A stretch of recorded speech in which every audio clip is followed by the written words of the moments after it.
ஆணவத்தோடு இப்படி சிரிக்கின்ற முகத்தோடு உங்களை பார்க்கின்ற பொழுது குக்கரின் வெற்றி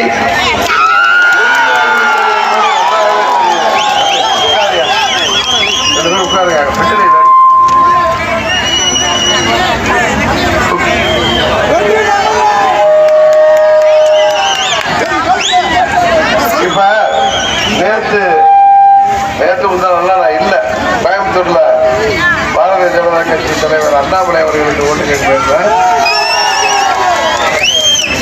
அங்க திருச்சி வேட்பாளருக்கு ஓட்டு கேட்டுட்டு சிவகங்கை போயிட்டு ராமநாதபுரம் போயிட்டு வர்றதுக்கு முன்னார இங்க யாரோ வந்துட்டு போயிருக்காங்க.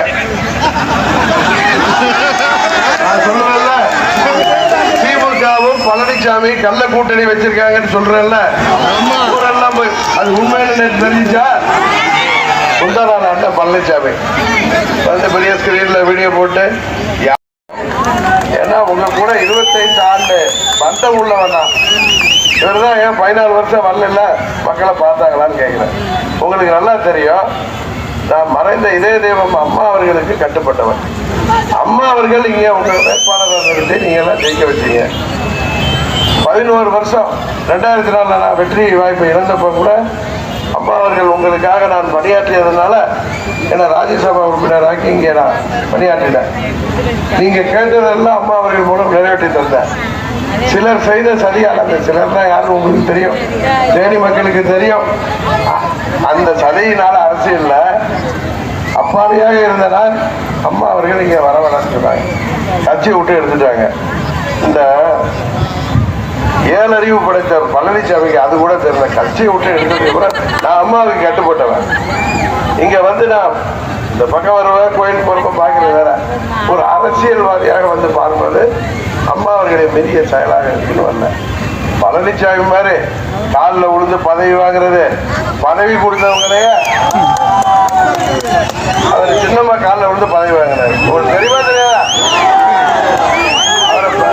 ஊடக பத்திரிகைக்காரன் கேட்டப்ப அவங்களெல்லாம் கட்சியில 100% சேர்க்க மாட்டாங்க, பொதுச் செயலாளர் தேர்ந்தெடுத்துட்டு அப்புறம் ஜெயிலுக்கு போனவங்களை கட்சி விட்டுக்கிட்டு என்னை பார்த்து சூரியனை பார்த்து குலைக்கிறதுக்கெல்லாம் பதில் சொல்ல மாட்டேன்னு சொன்னார்.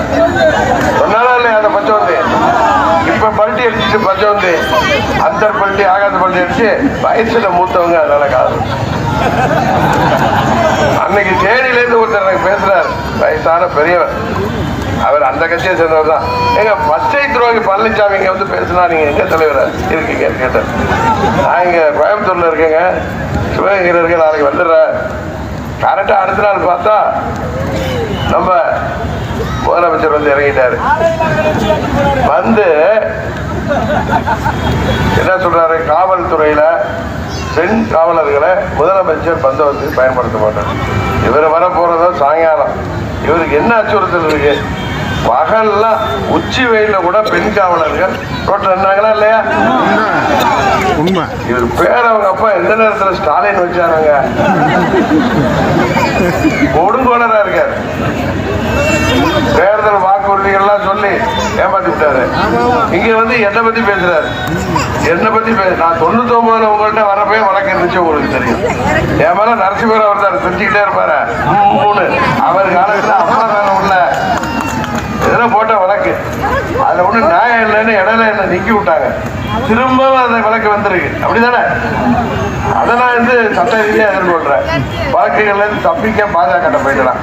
நீதிமன்றத்தில் உள்ள வழக்கில இருந்து தப்பிக்க நான் பாரதிய ஜனதா கட்சியில கூட்டணி போக வேண்டிய அவசியம் என்ன இருக்கு? இவங்க அப்பா தான் ஊழலுக்காக ஒரு ஆட்சி உலகத்திலேயே கலைக்கப்பட்டதுன்னா அது இவங்க அப்பா ஆட்சி தான். கரெக்டா இல்லையா? டிக்கெட் எடுக்காம ட்ரெயின்ல இருந்தாங்க. நான் சும்மா பார்த்தே கொஞ்சம் டீசெண்டா சொல்றேன். வித்தவுட் டிக்கெட்ல வந்த குடும்பம் ஊழலுக்காக கலைக்கப்பட்ட ஒரு ஆட்சி இது வரைக்கும் சரித்திரத்திலே கிடையாது. இன்னொன்னு சர்க்காரிய கமிஷன்ல ஜட்ஜி சொன்னாரு, விஞ்ஞான பூர்வ ஊழல் செய்ததே சயின்டிஸ்ட் மாதிரி பண்ணியிருக்காங்க. உண்மையா இல்லையா? அது முதல் கட்டம். இப்ப ராமநாதபுரத்துல நம்ம ராமேஸ்வரம் மீனவர்கள்லாம் கஷ்டப்படுறாங்களே, அந்த கச்சத்தீவை இவங்க கூட்டணி காங்கிரஸ் கட்சியின் தலைவி அம்மா இந்திரா காந்தி தார வார்த்தை கொடுத்தப்ப அமைதியா இருந்தார். ஏன்னா சர்க்காரியா கமிஷன் வழக்கில் உள்ளார முடிச்சு போட்டுருவாங்க. இவர் பார்த்து என்ன பார்த்து சொல்றாரு. அப்புறம் காற்றே வித்த அலைக்கற்றை ஊழல் 1,78,000 கோடி ஊழல். அதுல எப்படி விசாரணை நடந்துச்சு காங்கிரஸ் ஆட்சியில, எப்படி நீதிமன்ற தீர்ப்பு வழங்குறதுக்காக எப்படிலாம் நடத்துறாங்க. அண்ணாமலை துண்டுச்சீட்டு தலைவர் அதை யாரும் எழுதி கொடுத்தாலும் தெரியல வச்சுட்டு. இது என்னன்னா பழனிசாமியும் திமுக வேட்பாளரை பத்தி பேசல. நல்லா பாத்தீங்களா, திமுகவும் ஸ்டாலினும் அண்ணா திமுக வேட்பாளரை பத்தி பேசல. சும்மா பேருக்கு பழனிசாமி எவரு பேசல, அவரு முதலமைச்சர் ஸ்டாலினை பேச போயிட்டு இல்லையா. 2 பேரும் யாரை குறி வச்சு பேசுறாங்க, உங்கள் வீட்டு பிள்ளையாகிய டிடிவி தினகரன். இல்லையா காரணம், இந்த தொகுதி மக்கள் என்னை மனதிலே வைத்திருக்கிறார்கள். மீண்டும் நான் இங்கே போட்டியிட வேண்டும் என்று விரும்பி காத்திருந்தார்கள். 20 ஆண்டுகளில நான் எனக்கு பிறகு இருந்த பாராளுமன்ற உறுப்பினர்களின் அவர்களுடைய செயல்பாடுகளையும் டிடிவி தினகரன் செயல்பாடையும் ஒப்பிட்டு பார்த்து நான் வர வேண்டும் என்று நீங்கள் விருப்பப்பட்டீர்களா இல்லையா? இன்னைக்கு வந்துவிட்டேன். நான் ஜெயிக்க கூடாதுன்னு அதிமுக ரெட்டலைய புரட்சி தலைவருக்கு எதிரியான திமுக உதவி செய்வதை ஓட்ட பெருகி இருக்கிறாங்க. இதுல இன்னொருத்தர் திமுக வேட்பாளர்.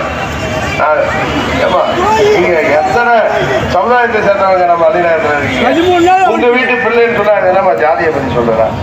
ஒவ்வொரு வீட்டு பிள்ளைனா கரெக்டா இல்லையா? என்னுடைய சொந்த பந்தம்னு சொன்னா ஜாதியை பத்தி சொல்றா. நம்ம ஊர்ல சொந்த பந்தத்தை பாரதி ராஜா படத்துல ஜாதி ஜனம் பேரு கரெக்டா இல்லையா? இதே அள்ளி நேரத்தை சேர்ந்த பாரதி ராஜா படத்துல சொந்த பந்தத்தை ஜாதி ஜனம். இதுல நண்பர்கள், நட்பு, உறவினர்கள் எல்லாமே அதான் வரும். நீங்க எல்லாம் தாயா பிள்ளையா பழகுறவங்க.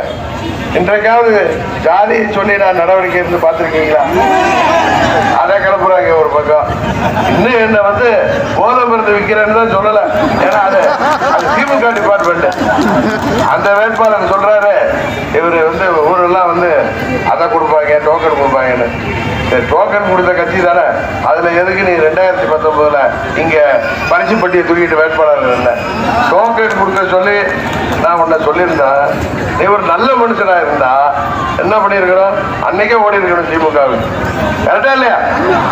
உனக்கு ஓவரி கொடுத்த அம்மாவிற்கு துரோகம். இன்னைக்கு திமுக போய் சேர்ந்துட்டு நீ வேட்பாளர் இருக்க. இன்னொன்னு பழனிசாமி சொல்றாரு, இவர் ரெட்டையில ஏற்று நிற்கிறார். ரெட்டையில அம்மாட்ட தலைவர்கிட்ட இருந்தப்ப ரெட்டையில பழனிசாமிகிட்ட இருக்கிறப்ப அதை மீட்டெடுப்பதற்காகத்தான் நான் போட்டிடுறேங்க. அதான உண்மை. குக்கர்ல ஜெயிக்க வச்சீங்கன்னா ரெட்டையிலையை மீட்டெடுக்க முடியும். சும்மா உங்களெல்லாம் குழப்ப பார்க்கிறாரு. ஓட்டுக்கு பணம் கொடுப்பாங்க, அதெல்லாம் யார் பணம்னு உங்களுக்கு தெரியும். ஆர்கேனர்ல இப்படிதான் ஏழை எளிய மக்கள் பழனிசாமி ஓட்டுக்கு 10,000 கொடுத்து கூட எனக்கு தான் வாக்களித்தார்கள். நான் போய் அங்கே உள்ள ஒரு பெரியம்மா நன்றி சொல்ல வருவேன்ல, அது மாதிரி போனப்ப என்கிட்ட எனக்கு ஆரத்தி எடுத்தாங்க. அப்போ கேட்டேன், என்னம்மா உங்கள் வீட்டில் எத்தனை பேருன்னு. அந்த அம்மா சொல்லிச்சு, நான் எதுக்கு கேட்குறேன்னு புரிஞ்சுட்டு எங்கள் வீட்டில் 6 பேர் பாடு 60,000 கொடுத்தாங்கப்பா. எனக்கு போட்டிருக்கீங்களாம்மா, நான் ஒன்றுமே செய்யலையேன்னு. இதெல்லாம் யாரை விட்டு பணம்பா? எங்கள் பணத்தை கொள்ளை அடித்து எங்களுக்கு கொடுக்குறாங்க. அவங்க அப்பா விட்டு பணமா? முதலமைச்சர் ஆக்கிற உங்களுக்கு துரோகம் பண்ணால மெட்ராஸ் பாசில நாங்கள் வச்சு செஞ்சுட்டோம். திமுகவை டெபாசிட் காலி பண்ணாங்க. ஏழை எளிய மக்கள் 90% மேல் தினக்கூலிகள். அவர்கள் ஓட்டுக்கு 10,000 கொடுத்துலாம் ஏமாறல. அதெல்லாம் மக்களோட வரி பணம். நல்லா முடிவு பண்ணுங்க. உங்க பணத்தை திருடி உங்கள்கிட்ட கொடுக்குறான். உங்க சுருக்கு பயிலத்தை எடுத்து உங்கள்கிட்ட கொடுக்குறான். அதனால யார் தேவை, யார் நமது தொகுதிக்கு வளர்ச்சிக்கு செயல்படுவார்கள், யார் நமக்காக செய்திருக்கிறார்கள், யார் செய்ய முடியும் என்று தயவு செய்து நீங்கள் எண்ணி பார்த்து பார்க்கிறீர்கள். அப்பொழுது அம்மா இருந்தார்கள், எல்லாவற்றையும் செய்து தந்தோம்.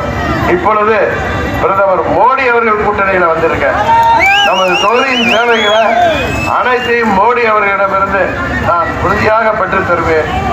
என்னை வெற்றி பெற செய்தால் நமது தொகுதியின் வளர்ச்சிக்காக உங்கள் வீட்டு பிள்ளையை நான் தொடர்ந்து பணியாற்றுவேன். நமது கூட்டணியில பாரதிய ஜனதா கட்சி இருக்கு, OPS அவர்களின் கட்சி, பாட்டாளி மக்கள் கட்சி, தமிழ் மாநில காங்கிரஸ், புதிய நீதி கட்சி, இந்திய ஜனநாயக கட்சி, காமராஜர் மக்கள் கட்சி, இந்திய மக்கள் கல்வி முன்னேற்ற கழகம், தமிழக மக்கள் முன்னேற்ற கழகம், தென்னிந்திய பார்வர்ட் பிளாக், தமிழர் தேசம் கட்சி, இந்த ஆட்சியாளர்களை பற்றி தெரியும்.